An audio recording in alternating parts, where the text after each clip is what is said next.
Good morning সবাইকে। আজকে সকাল থেকে বৃষ্টি হচ্ছে আর যাচ্ছি জমির দিকে। তো দেখতে পাচ্ছ এখনও বৃষ্টি পড়ছে আর বাতাসও দিচ্ছে। বাড়িতে যখন ছিলাম বাতাস মনে হচ্ছিল না, কিন্তু এই বাইরে এসে দেখছি প্রচণ্ড বাতাস দিচ্ছে। মানে ছাতা নিয়ে হাঁটা যাবে, বেশি জোরেও বাতাস না। দেখতে পাচ্ছ এখানে তলাগুলো সব শুয়ে গেছে আর চারিদিকে পুরো সাদা সাদা। মানে কালকে জমিতে জল কম ছিল, আজকে সকাল থেকে বৃষ্টি হতে আবার জল পুনরায় ভর্তি হয়ে গেছে। জানি না আজকে যে ওয়েদারটা করেছে মনে হচ্ছে সারাদিন বৃষ্টি হবে। আর আমি এখন যাচ্ছি, দেখতে পাচ্ছ এই যে দূরে একটা মিনি ঘর দেখাচ্ছে, ওইখানে যাব।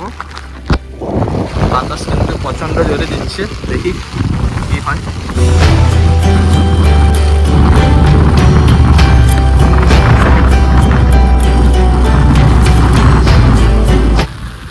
আমাদের দলহায় সব থেকে নিচু জায়গা, মানে এদিক দিয়ে পুরো বন্যার জলটা বেশিরভাগ যায়। এটা হচ্ছে এই প্লেসটায়, এই জায়গাটায় দেখতে পাচ্ছ এদিক দিয়ে পেরোতে হবে। অনেকটাই জল আছে আজকে। জানি না আজকে যদি সারাদিন জল হয় এইভাবে, তাহলে কিন্তু জলের স্তর জমিতে অনেকটাই বেড়ে যাবে। আর আজকে দেখতে পাচ্ছি এই জমিতে বেশি কেউ নেই। এই যে দূরের দিকে গরু নিয়ে আসছে আর আমি যাচ্ছি আমাদের জমির দিকে দেখতে। দেখতে পাচ্ছ এখানে জল আছে।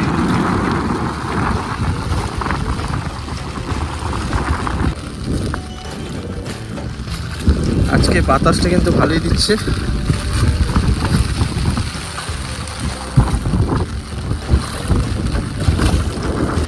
দেখতে পাচ্ছ সাপ মরে পচে আছে জমিতে। এই সময় আসলে একদম সাবধানে আসতে হবে, দেখে শুনে হাঁটতে হবে।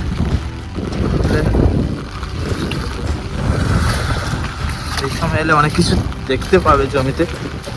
যারা জমিতে আসো তারা তো অবশ্যই জানো, আর যারা জমিতে আসো না তারা একবার ভিডিওটা দেখো।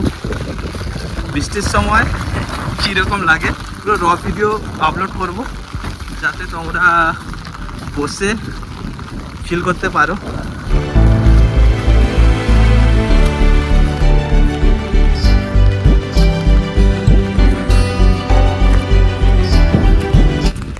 ফাইনালি পৌঁছে গেছি আমাদের জমির পাশে।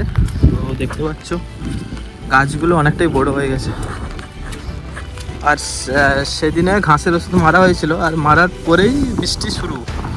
মানে বুঝতে পারছ ওষুধ কতটা কাজ দিয়েছে কি না, ওইটা দেখার জন্য এসেছি।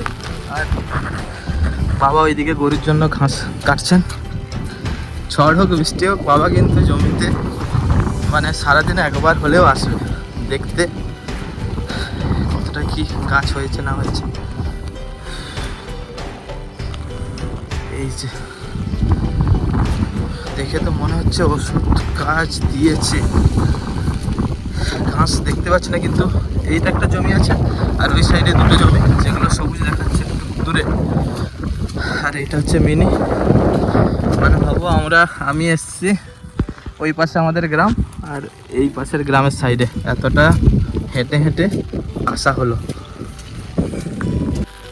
আমি একেবারে জমির নিচু সাইডে আছি।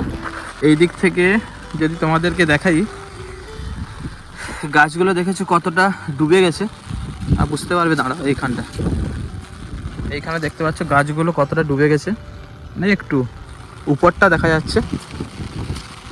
আর এই সাইডটা একটু উঁচু আছে, দেখতে পাচ্ছ অনেকটাই উপরে আছে। এখন যে বৃষ্টিটা হচ্ছে,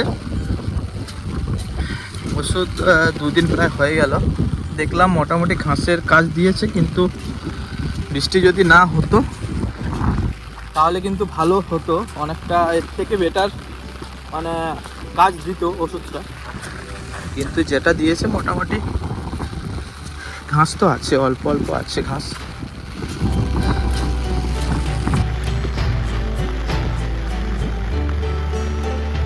এখানে জমি দেখা কমপ্লিট হয়ে গেল। পাশে আরেকটা প্রায় 3 দিন পরে মনে হয় আরেকবার ধান ফেলা হয়েছিল সে জমিতে, ওটা তোমাদেরকে দেখাচ্ছি। ওই জমিটা তোমরা দেখো নি, ওখানকার চারা গাছগুলো একবার দেখে না।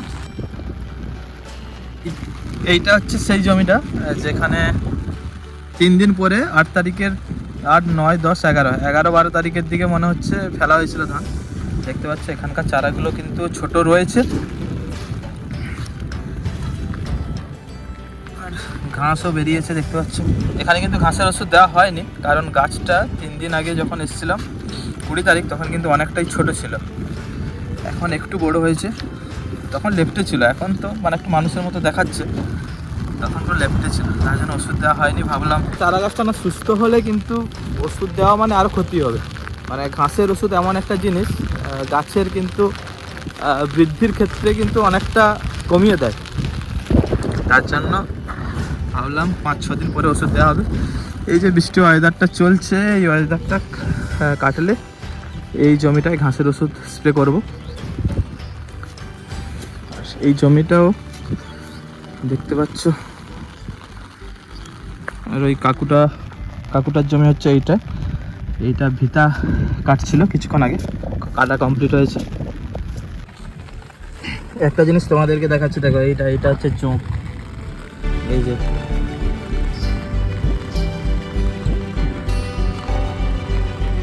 ভিডিওটা এখানে শেষ করছি, দেখা হচ্ছে নেক্সট কোনো ভিডিওতে। সবাই সুস্থ থাকো, ভালো থাকো, টাটা।